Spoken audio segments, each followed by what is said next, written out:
आसमान में चमकते सितारे, चांद की रोशनी और सूरज की बेइंतहा गर्मी। क्या आपने कभी सोचा है कि इस्लाम और स्पेस साइंस के बीच क्या संबंध हो सकता है? क्या ये सिर्फ धर्म या मजहब की बातें हैं, या इसके पीछे कोई गहरा वैज्ञानिक सच छुपा हुआ है? कुरान जो 1400 साल पहले नाजिल हुआ, उसमें ऐसी बहुत सी बातें कही गई जो विज्ञान ने अब जाकर उस पर रिसर्च की है। हम आपको ले चलेंगे एक ऐसे सफर पर जहां इस्लाम और स्पेस साइंस के गहरे राज जानने की कोशिश करेंगे। सबसे पहले बात करते हैं चांद की। कुरान में सूरह कमर आयत नंबर 1 में कहा गया है, कयामत करीब आ गई और चांद 2 टुकड़ों में बट गया। ये वाकया हमारे नबी मोहम्मद सल्लल्लाहु अलैहि वसल्लम के जमाने का है, जब हमारे नबी ने चांद को अपनी उंगली के इशारे से 2 हिस्सों में बांट दिया था और फिर चांद दोबारा वापस जुड़ गया। विज्ञान आज तक चांद की ऐसी कोई घटना को सच नहीं मानता, लेकिन नासा की ली हुई तस्वीरें चांद की सतह पर ऐसी दरारें दिखाती हैं जिसे वैज्ञानिक भी समझ नहीं पाए हैं। क्या ये दरारें उस वक्त की निशानी है? इतना ही नहीं, बल्कि इस्लाम में सूरज, चांद और सितारों के बारे में कई जगह पर गहराई से बताया गया है। सूरह इंशिकाक आयत 1-2 में अल्लाह फरमाता है, जब आसमान फट जाएगा और सितारे गिर पड़ेंगे। क्या ये इशारा ब्लैक होल की ओर है जो बड़े बड़े सितारों को निकल लेते हैं? हाल ही में वैज्ञानिकों ने ब्लैक होल की खोज की है जो सितारों को निकल जाते हैं और उन्हें गायब कर देते हैं, या वो किसी और दुनिया में चले जाते हैं। ब्लैक होल्स के ताल्लुक से हमारा एक और वीडियो है जो कि आपको इस वीडियो के लास्ट में शो हो जाएगा, आप उस वीडियो को जरूर देखें। क्या इस्लाम पहले से ही इन चीजों को जानता था? क्या ये सब कुरान के इल्मी चमत्कार हैं? अब हम आते हैं एक और रहस्यमयी बात पर। क्या इस्लाम ने इस पृथ्वी की बनावट के बारे में पहले ही बता दिया था? सूरह अज़ारियात आयत 47 में अल्लाह फरमाता है, और आसमान को हमने अपनी कुदरत से बनाया। यहाँ से अल्लाह ताला की और कुदरत के सबूत मिलते हैं,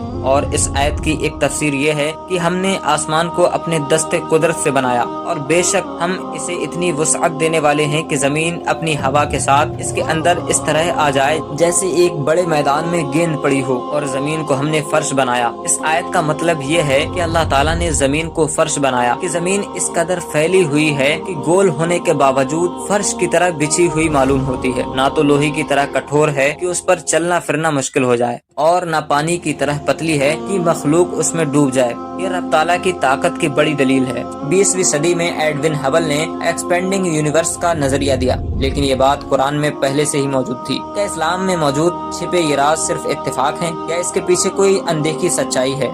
अभी भी बहुत से रहस्य छुपे हुए हैं जिनका खुलासा विज्ञान ने नहीं किया। लेकिन क्या ये हो सकता है कि इस्लाम और विज्ञान का मेल एक दिन हमें ब्रह्मांड की सबसे बड़ी गुत्थियों को सुलझाने में मदद कर सके? क्या आपने कभी सोचा है इस्लाम ने ग्रेविटी के बारे में क्या कहा है? सूरह रहमान आयत नंबर 7 में अल्लाह फरमाता है, और आसमान को हमने ऊंचा किया और तराजू रखी। इमाम अहमद रजा खान आला हजरत फाजिल बरेलवी रहमहुल्लाह ने आसमान की ऊंचाई और उसकी बनावट पर फतावा रज़बिया में इसका जिक्र किया है, जिसमें यह बताया गया है कि अल्लाह ताला ने आसमान को अपनी कुदरत से बनाया, और ये संकेत दिया गया है कि यह एक निर्धारित संतुलन में है। विज्ञान कहता है कि ग्रेविटी ने ही ग्रहों और तारों को संतुलन में रखा है ताकि वो अपनी अपनी कक्षाओं में घूमते रहें। अल्बर्ट आइंस्टाइन ने अपनी थ्योरी ऑफ रिलेटिविटी के जरिए ये बताया, लेकिन कुरान ने सदियों पहले ही इस संतुलन की बात कही थी। आगे बढ़ते हैं सूरह अल-अंबिया आयत नंबर 30 में कहा गया है, क्या उन लोगों ने नहीं देखा जिन्होंने इनकार किया कि आसमान और जमीन एक इकाई थे, फिर हमने उन्हें अलग कर दिया? यह आयत सीधे बिग बैंग थ्योरी की ओर इशारा करती है, जो कहती है कि ब्रह्मांड एक बिंदु पर था और फिर एक बड़े धमाके से फैलने लगा। वैज्ञानिक आज इस बात को मानते हैं, लेकिन कुरान में यह पहले ही दर्ज है। क्या इस्लाम का विज्ञान से यह मेल महज इत्तेफाक है? अब एक और रहस्यमयी बात की तरफ आते हैं जिसे विज्ञान भी अब तक पूरी तरह से नहीं समझ पाया। सूरह मुल्क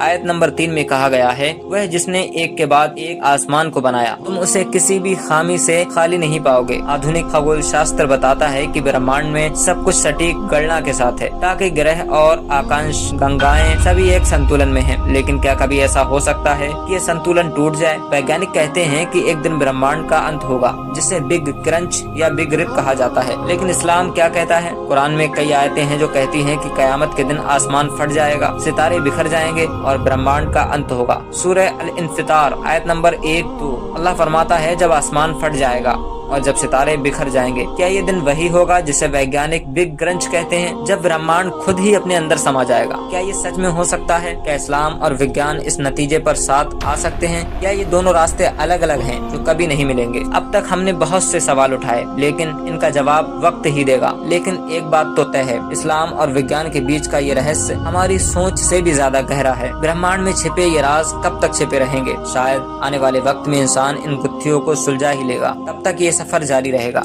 अगर आपको ये वीडियो पसंद आई हो तो इसे लाइक और शेयर करना ना भूलें। हमारे चैनल को सब्सक्राइब करें ताकि आपको ऐसे ही और वीडियो मिलती रहें। और अगर आपके पास कोई सवाल या सुझाव है तो आप उसे नीचे कमेंट बॉक्स में लिख सकते हैं। अगली वीडियो में हम एक और दिलचस्प टॉपिक पर बात करेंगे। तब तक के लिए अल्लाह हाफिज और दुआओं में याद रखें।